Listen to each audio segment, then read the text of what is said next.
Ya Bu, malam Bu. Oma udah 82 tahun. Ini nggak nyala ya? Agak dekat. Ya, Oma umur 82 tahun. 82 ya? Nah, jadi Wah, puji Oma Tuhan mengalami. sehat. Ini Oma. Oma tuh mengalami dulu kejadian 98 itu Ya. Oma mengalami semuanya. Dan kebetulan anak Oma yang kecil juga di Trisakti. Jadi waktu kejadian ribu-ribu rusuh-rusuh, dia orang dikurung di Trisakti begitu. Dan Oma tinggal di Jelambar, memang sekeliling itu Pak ini. Jadi ya kira-kira Oma tahu apa itu kejadian itu. Tetapi Oma nggak sangka kalau Prabowo itu yang berbuat. Karena juga pernah juga ada satu teman Pranowo bawahannya Tri Sutrisno. Dia itu waktu minta di gereja kita minta doakan karena mereka sesudah habis itu kerusuhannya waktu di Priok. Itu habis dibombardir semua terus mereka kan pakai siapa tentara apalah itu namanya dibersihin pagi-pagi udah bersih. Waktu dibuka perkara dia minta doakan. Dia lolos. Memang mereka semua dari atasan semua anak buah semua dikerahkan semua. Dia takut dia di ini karena itu suruh instruksi atasannya bebas. Tetapi Prabowo kenapa dibawa-bawa sampai sekarang? Sedangkan dia banyak menolong orang dan dia juga turunan Cina. Cuma ya begitulah ke Cina-Cinaan ke Arab-Araban apa kemana-mana gitu ya. Nah kebetulan juga dia jadi mantunya dari Cendana. Mungkin ada politik-politik keluarga kita tidak tahu. Sampai sekarang dibawa-bawa terus. Dan sebagai orang Kristen kita mesti mengampuni. Orang bisa berubah kan.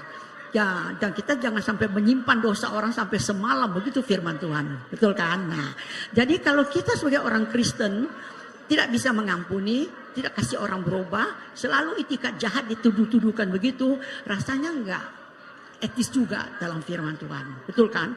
Jadi Oma tuh tidak bisa menerima tuduhan mentah-mentah begitu. Jadi kenapa Bu kok nggak mau pilih Pak Ganjar? Kok pilihnya Pak Prabowo? Terima kasih Bu. Ya, terima kasih Bu ya. Jangankan Ibu, adik perempuan saya pun tidak mau pilih Ganjar. Dia mau pilih Prabowo. Ya, saya jelaskan sama adik perempuan saya, alasan apa tidak mau pilih Ganjar? Pokoknya saya mau Prabowo. Terus mereka bilang, Ibu Megawati saja ngajak Prabowo jadi wakil kok. Kenapa sekarang kamu bilang jangan pilih Prabowo? Nah, saya mau jelaskan. Ibu Mega itu justru sudah mengampuni. Iya kan?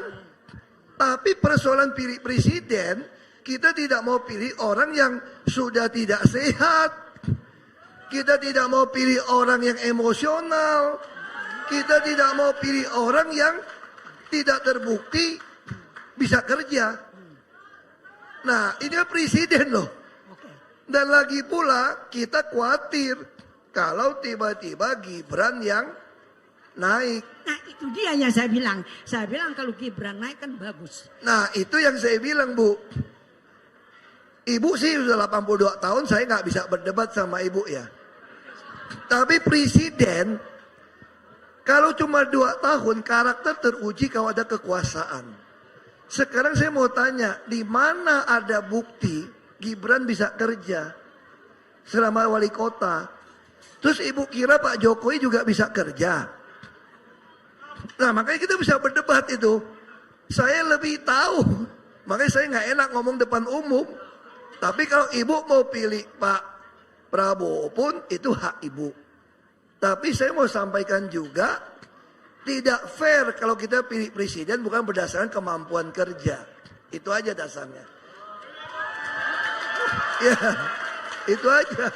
Bukankah dia melanjutkan Jokowi apa yang dicita-citakan Soekarno memindahkan ibu kota? Aduh ibu, pindah ibu kota Soekarno maunya Kalimantan Tengah Bu. Sekarang ibu tahu nggak pindah Kalimantan Timur? Bagi tanah orang yang sudah dikuasai orang banyak 2 juta, 3 juta per meter. Setiap jengkal tanah mau dibangun bayar orang.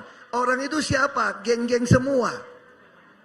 Saya pikir Makanya ibu, kalau kita bilang mau pindah ibu kota, saya udah usul. Kenapa nggak Kalimantan Tengah seperti usulnya Bung Karno?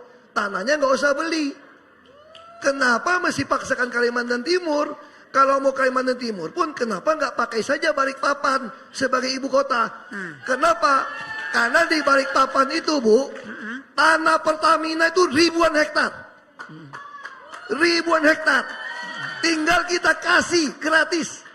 Ibu tahu nggak, waktu Solo bangun masjid sumbangan dari dari Abu Dhabi. Ibu tahu nggak sumbangan berapa triliun bangun masjid di tengah kota? Tanahnya punya siapa?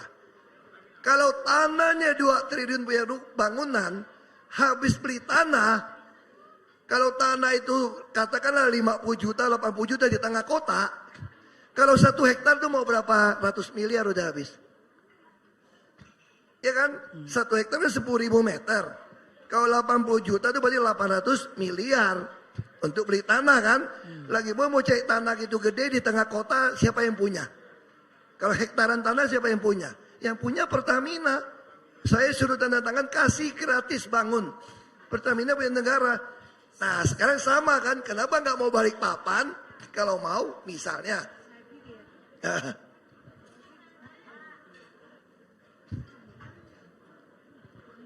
Oh enggak. Saya pikir ginilah, Ibu ya. Ibu udah 82 tahun, Ibu percaya Tuhan, Ibu doa baik-baik, baca firman Tuhan baik-baik.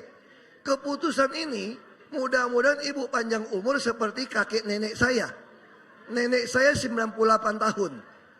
Saya hanya mau ingatkan, Ibu putuskan pilih 02 pun kalau terpilih, kan Tuhan yang kasih kekuasaan kepada siapapun. Kalau itu terpilih tidak sesuai harapan Ibu, Ibu bawa sampai mati penyesalan. Silakan Ibu bawa sampai mati penyesalan. Ya. Dan saya tidak mau bawa mati untuk penyesalan. Sudah jelas Makanya ya. saya gunakan rasio saya untuk memilih.